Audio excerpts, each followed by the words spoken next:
حدیث بات ہے جس نے تعویذ لٹکایا اس نے شرک کیا. کلیئر حدیث, جس نے تعویذ لٹکایا اس نے شرک کیا. آپ کو تعویذ کے دیتے ہیں قرآن اور کی آیات, اور آپ کو دیتے ہیں اس کو کھولنا نہیں ہے. اگر کھولا تو یہ الٹا اثر کر جائے گا آپ پہ. اور اکثر لوگوں نے ہمیں کہا ہے یہ ہم نے تعویذ ہمارے گھر میں 10 سال سے ہے, یا ہم نے 10 سال سے پہنا ہوا ہے.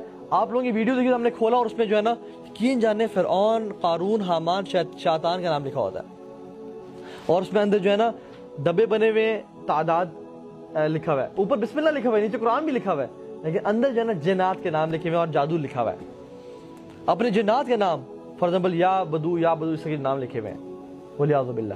اس طرح کی مختلف چیزیں جو ہے نا وہ انسان نے لکھی ہوتی ہیں. تو جو شخص تعویذ دے وہ بندہ ٹھیک نہیں ہے, اور جو شخص یہ کہے اس پہ تو کھولنا نہیں ہے پھر تو سمجھنے بالکل ہی کیا گزرا ہے. تعویذ جو ہے نا, دیکھیں ہم لوگ ان کو ایڈمائر کرتے ہیں اپنی لائف میں, عمر بن خطاب کو, عثمان بن عفان کو, علی بن ابی طالب کو, ہمارے بڑے بڑے لوگ ہیں نا, صحابہ, انبیاء, اولو العزم من رسول, 5 انبیاء.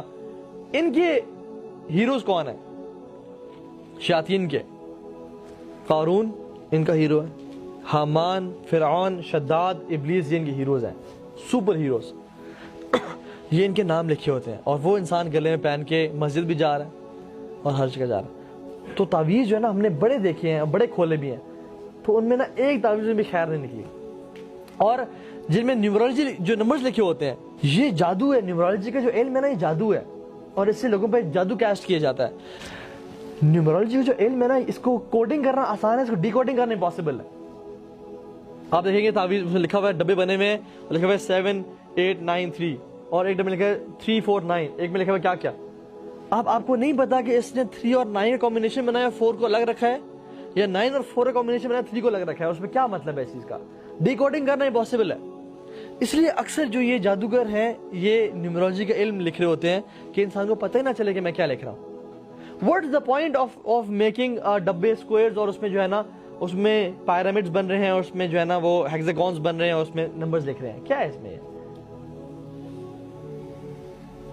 تو یہ بالکل بھی ٹھیک طریقہ نہیں ہے.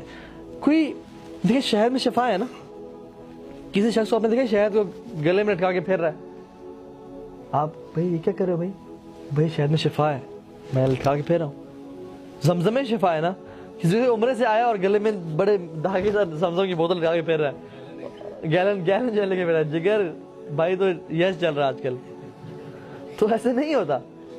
آپ کہیں گے بھائی اللہ کے بندے شہد کو پینے میں شفا ہے, زمزم کو پینے میں شفا ہے, کلونجی کو کھانے میں شفا ہے, ٹھیک ہے, اجوا کھجور کو جس میں 7 دانے کھا لے اس کو اس دن شہر اور زہریلے جانور سے پناہ مل جاتی ہے, کھانے میں شفا ہے. قرآن کو بھی پڑھنے میں شفا ہے, اس پہ عمل کرنے میں شفا ہے, اس کو لٹکا کے پھرنے میں شفا نہیں ہے. ڈاکٹر وہ کہے کہ جی آپ پیراڈول کی 2 گولیاں لٹکا کے پھریں, آپ کو انشاءاللہ شفا ہو جائے گی. آپ ڈاکٹر کے جوتے نہیں ماریں گے. لیکن ہم سب تعویذ لٹکا کے پھرے ہوتے ہیں کہ جو ہے نا اس سے کچھ نہ کچھ ہو جائے گا. عجیب شیطان نے کتنا گمراہ کیا ہوا ہے. اور وہ زیادہ کہتے ہیں اکثر کہ اگر آپ کو تعویذ چاہیے نا تو آپ کو USB ایک دیتے ہیں جس میں قرآن کی 1 آیت 10 آیتیں نہیں, پورا قرآن ڈال دیں گے, احادیث کے ساتوں کتابیں ڈال دیں گے, شکی سے کتابیں ڈال دیں گے, یہ لیکچر جتنے بھی ہمارے یوٹیوب پہ پڑے وہ سب ڈال دیں گے برکت کے لیے. یہ پہن کے پھریں کہ تم تو 2-3 آیتیں لے کے پھر رہے ہو. بھائی ٹیکنالوجی کا دور ہے. یہ دیکھیے USB کا تعویذ ہے, 8 GB کی USB ہے, سب شفا جو ہے نا میرے پاس ہے.